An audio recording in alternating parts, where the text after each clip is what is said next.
Hello बच्चों, कैसे हैं आप सभी। मैं मिसेस अनु रॉय आप सभी बच्चों का स्वागत करती हूँ। मैं छत्तीसगढ़ हूँ। इसके अंतर्गत छत्तीसगढ़ के जनजातीय संघर्ष की दो श्रृंखला में आपने महत्वपूर्ण संघर्षों के बारे में जाना है। आज इसकी तीसरी श्रृंखला में हम जानेंगे तारापुर विद्रोह और मीरिया विद्रोह के बारे में।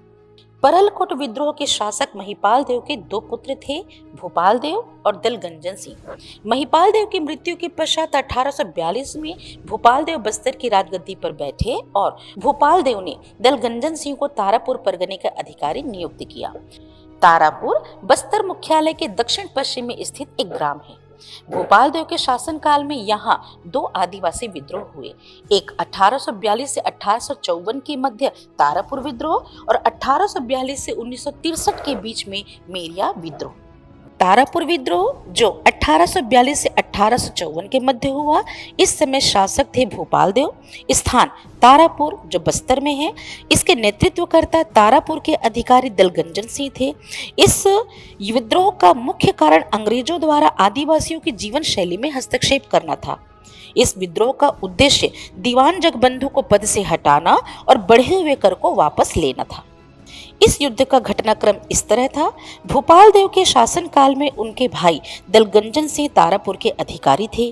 भोपाल देव की तुलना में दलगंजन सिंह अपने अच्छे आचरण और पराक्रम के कारण आदिवासी की जनता में लोकप्रिय हो गए। 1842 में भोपाल देव ने मराठा शासन के आदेश पर तारापुर का कर बढ़ा दिया था। तारापुर के निवासी पहले से ही अंग्रेजों के हस्तक्षेप और वहां के दीवान जगबंधु के शोषण से परेशान थे। बढ़े हुए कर की सूचना पाकर वे और बहुत ज्यादा परेशान हो गए।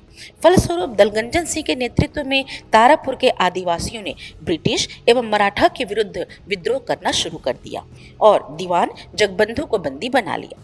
दीवान जगबंधु को आदिवासियों द्वारा बंदी बनाने की सूचना मिलते ही भोपाल देव ने उनके मामले में हस्तक्षेप किया।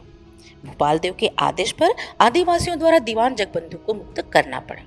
एक तरफ आदिवासियों में असंतोष बढ़ता जा रहा था तो दूसरी तरफ जगबंधु ने नागपुर जाकर मराठा शासक से आदिवासी विद्रोह को कुचलने का आग्रह किया। फलस्वरूप दीवान जगबंधु ने नागपुर की सेना के सहयोग से आदिवासियों को परास्त कर दलगंजन सिंह को गिरफ्तार कर लिया और उन्हें 6 माह तक नागपुर की जेल में रखा गया। इसका परिणाम यह हुआ कि नागपुर के रेजिडेंट मेजर विलियम्स ने इस मामले में हस्तक्षेप किया और तारापुर के आदिवासियों के असंतोष को दूर करने के लिए दीवान जगबंधु को उसके पद से हटा दिया। तारापुर क्षेत्र में बढ़े हुए कर को वापस ले लिया और दलगंजन सिंह को जेल से रिहा कर दिया। इस तरह भोपाल देव के शासनकाल में चलने वाले इस तारापुर विद्रोह के समकालीन एक और विद्रोह का जन्म हो चुका था, जो था मेरिया विद्रोह, जिसका समय 1842 से 1863 ईस्वी मानी जाती है। इस समय शासक थे भोपाल देव और यह विद्रोह दंतेवाड़ा में हुआ। इस विद्रोह के नेतृत्वकर्ता थे हिडम्मा माझी। जिस नर का बलि दिया जाता है उसे मेरिया कहते हैं। अंग्रेजों के द्वारा इसी नर बलि प्रथा को समाप्त करने के विरोध में इस मेरिया विद्रोह का जन्म हुआ था। इसके जांचकर्ता थे मैकफर्सन। तो चलिए आगे जानते हैं इस घटनाक्रम के बारे में।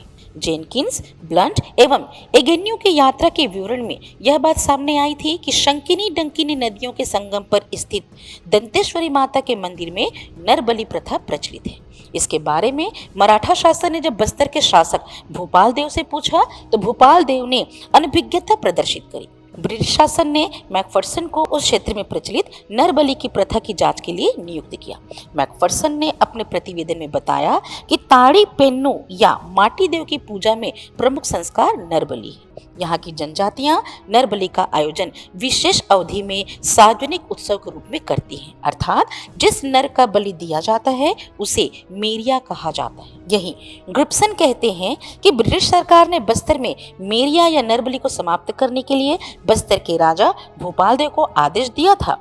नरबलि को रोकने के लिए नागपुर के भोसला शासक ने एक सुरक्षा टुकड़ी 22 वर्षों के लिए दंतेश्वरी मंदिर में तैनात कर दी थी। यह पहला अवसर था जब अंग्रेजों ने आदिवासियों के आंतरिक मामले में हस्तक्षेप किया था। आदिवासियों ने इसे अपनी परंपरा पर बाहरी आक्रमण समझा और हिडम्मा माझी के नेतृत्व में दंतेश्वरी माता के मंदिर में तैनात सेना को हटाने के उद्देश्य से इस विद्रोह को शुरुआत किया। इसका परिणाम यह हुआ कि विद्रोह का दमन करने के लिए बस्तर के दीवान वामन राव ने रायपुर के तहसीलदार शेर खां को आमंत्रित किया और शेर खां ने क्रूरतापूर्वक विद्रोह का दमन कर दिया। और इस तरह 1863 में मेरा विद्रोह का अंत हुआ। मैं छत्तीसगढ़ हूँ। इस श्रृंखला में ऐसे ही अन्य जनजाति संघर्ष और विद्रोह को जानने के लिए जुड़े रहिए मेरे साथ बने रहने के लिए मेरे सभी बच्चों को ढेर सारी शुभकामनाएं, ढेर सारा प्यार। Thank you so much, love you and God bless you to all my बच्चा।